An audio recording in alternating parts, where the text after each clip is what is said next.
Welcome back to the Unnamed Cybersecurity Podcast Show. My name's Carl DePrado.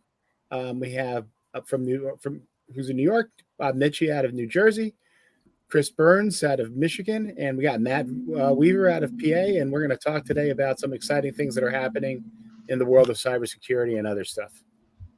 I don't know if it's exciting. Here we go. You know what? It can be. Well, if we start talking about you, Chris, you're always exciting.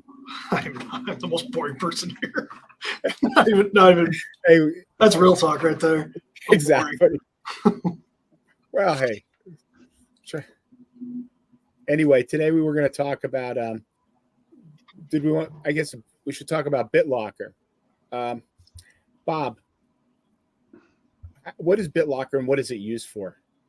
So BitLocker's really been the get out of jail free card that we've always been talking about for people with laptops and mobile devices because it's encryption technology that if the bad guys get that computer, they can't see the data.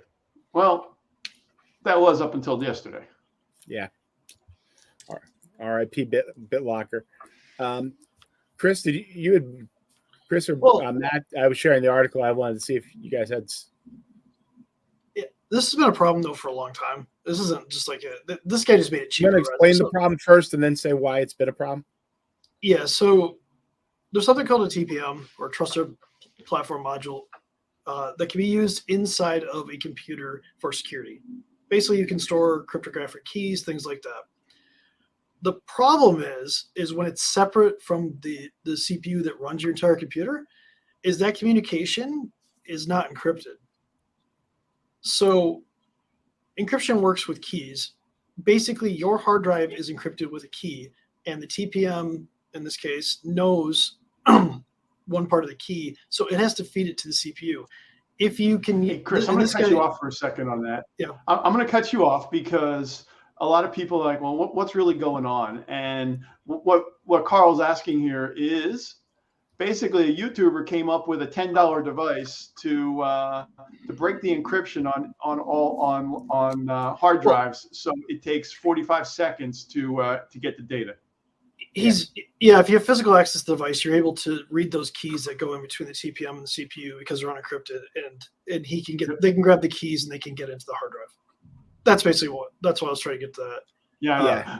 There's two different getting there. Well, we got to explain. I feel like we got to explain something with like the communication is unencrypted. That's the only reason this works. And this is, again, they have to have physical access to your device. They have to modify the device. And this is a Microsoft has said in the past, this is something that they've known exists, but it's such a low how often is this really going to happen? Now the TPM can exist on the if the device is lost or stolen now. Yeah. You're now, before we've always said it's a safe harbor because it's been encrypted. We didn't have to worry about it. Yeah, most criminals aren't going to be able to do this. So that's probably why they're saying it's like a low priority thing. And also, if the TPM is on your CPU, which most laptops it's still in the CPU, this is a non-issue. Okay. Because the same attack doesn't work. If you're worried about it, there are two things you can really do. You can force a USB key to be present on your computer on startup for that you have to have present to even boot. That is one way to stop it. Now, don't leave it plugged in. Which people don't take out of the device, dude. Right. Yeah, people are never going to do that. Right. Yeah. The other option is a pin, right? So you can set a pin. For us trying to do patching and stuff like that becomes a problem. Or if we need to remote in and the PC needs to be rebooted, you have to put that pin in every time you reboot. So is it an inconvenience? Yes. But if this is something that you're worried about, if you're in some highly confidential place, you have data on a laptop that's really confidential, it's something to consider. Well, keep that in, let's go back to a couple of weeks ago when we had our insurance expert, and he had a little discussion about having to patch CVEs within 45 days. And here are some of the challenges going on there. If you have, it's like the Venn diagram. You have your patching on one side, and then you have highly securable data. It is going to require a lot more, management on that. Yeah. I mean, there's things we can do outside of that, but again, Everything's a risk. Everything's a risk, and we have to pick and choose our battles. This isn't a flaw with BitLocker. We're not attacking Microsoft. No. This is not a flaw with the way Microsoft does it. This is how the technology works. So any encryption that would do that could fall victim to this. So Sure. Even the sealed Microsoft Surface, when you watch the guy's video at the very end, they show you exactly where to drill a little hole to actually get access to the same data, which was pretty bizarre. yeah, it's like those people who go out and bought the Apple VR headset. It's just shocking AR to see. and do drop tests. Mhm. Yeah. Yeah. But again, we can go back to, if you're really worried about it, should you even have data on your laptops? Or should they be remoting into something else and having the data there? It's And I think that's the Yeah, point it's is where's the data need to live? Do you really need that confidential data to stay on your machine? If it's not, I'll say this.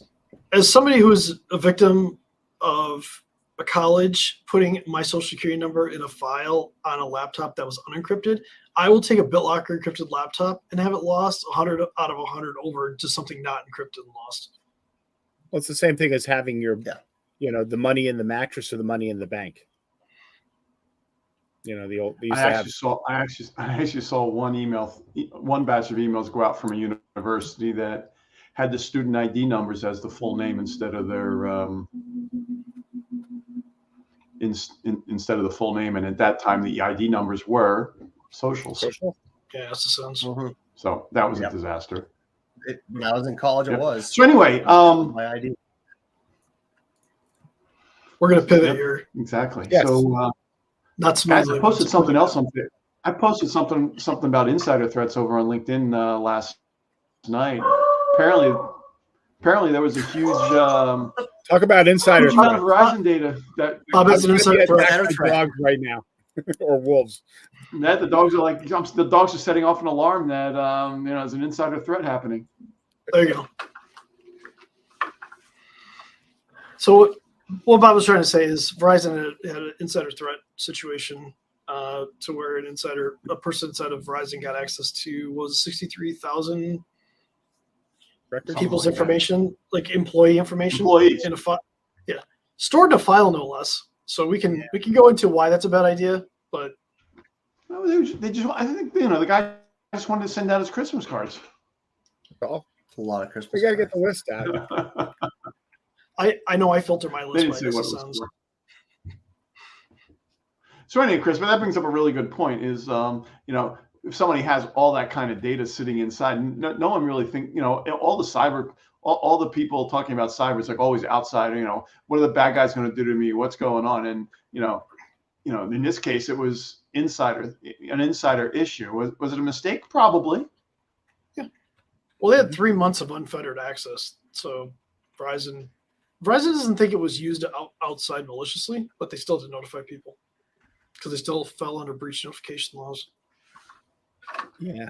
And if we want to talk about their own data breach report from 2 years ago, they said that 22% of cyber threats were insiders.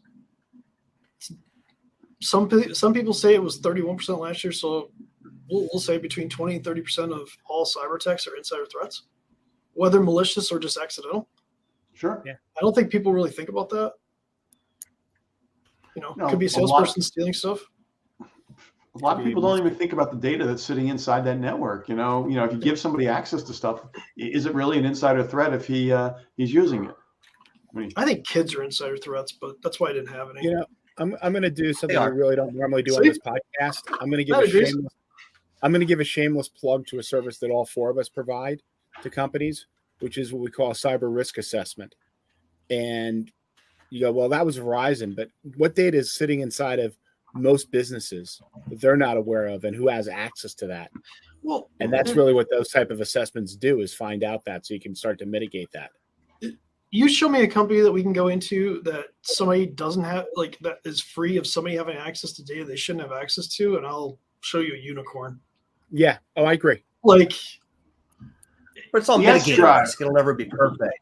But you don't need your front desk person with access to every Verizon employee's information on a laptop, including their compensation package and their union affiliation, which was stuff that was already there, and social security numbers and federal, all that data there, which there was no reason for that person to have.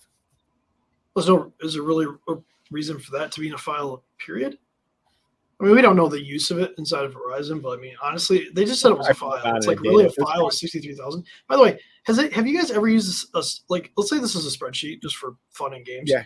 Have you ever opened a spreadsheet with 63,000 lines? It is dog slow. Like, yeah, no, it's very slow. Like, but it was probably, if you think about how that file was created, it was probably a report that somebody pulled out of a CRM of some form and had exported out into an Excel spreadsheet of some, if I was going to take a guess. Yeah. Oh, I'm sure it took a while to produce that. Yeah. But I'm trying to think of other things. Like, let's give people examples. Salespeople stealing your customer information as they walk out the door. Yeah, the customer. Well, how many companies can even know that whether that happens or not? Well, I'm gonna guess it's pretty low. I was in a meeting with the FBI and the Department of Commerce about a month and a half ago, and they said about 50% on average of all employees that exit a company will take data with them out when they leave. So we had actually we had this happen 2 weeks ago. We had a law firm that a partner wasn't a partner, was an associate that gave his notice and he left. And when we start looking at what he was doing prior to him leaving, he created a public share through a file sharing application, loaded it with 140 files, went someplace else and downloaded it, I guess, and then deleted the share. We wound up having to go recover all that data so the managing partners can go through it to see what actually left. So this stuff happens, and all the time. It's interesting.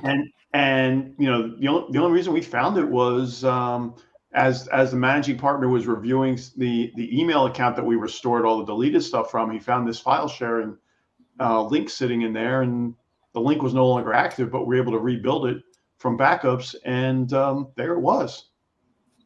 All the incriminating evidence is right there, and people don't think there's a trail. There's always a trail. Yeah. Well, there was a case a couple years ago. Some congressman or somebody on one of the campaigns had created a way of trying to share messages by giving somebody access to their email account, creating an email and leaving it in the draft field. And so they say, well, the email never got sent. But the other party could go into the account and read the email, and they were able to track that whole thing out. This is back in 2016 or so. Clever. That's how I do all my money laundering. We thought that was one of the many ways. Had much practice. That same practice though is used by people who cheat and stuff like that. Have you ever seen those stories of people doing that? Where they just put drafts in there and they just give you access to the accounts? It's wild. Yeah. There you go. So that way, So anyway, guys, anything let's get back to it. We need to edit this one. We're not editing. We really don't, but maybe No, there's no editing. Anyway, guys, next week we are traveling. I know Chris, Carl, and I will be in Phoenix. Matt's going to be someplace a little warmer than Phoenix. Not Mexico. I'm going to not Mexico. Matt's leaving now that I actually looked at my trip plan and my flights. It's like magic. Yeah. I really hope that you're like riding a burro in Mexico and we're talking to you on a phone, because like that would be great. That would be fantastic. Honestly, I am scheduled. You're in a place where you can rent a burro, Matt. You should be able to go to. I'm not going to rent a burro. I am renting a 800cc buggy to drive through the jungle with locals. So if I never come back, I'm either having a great time or I'm dead. But either way, hopefully we can connect before that and get some great documentation. You heard that, folks. We may be looking for a new fourth, but anyway. Yeah, so you can go fill out applications. Just DM the other three of us, just in case Matt doesn't come back, so that we have somebody next week. Maybe we'll have a guest, because we're gonna see people there. Maybe we'll have a guest. Let's pull a guest together. We'll have a shot of a guest, yeah. Yeah, maybe we'll have a secret guest. Super secret. Yeah, they're gonna replace me, so don't kid yourself. Okay, everyone. I will see you guys in person next week, and three of us will be live in the same room when we do it next week, folks. So Tune in. You never know what's going to happen there, guys. Yeah.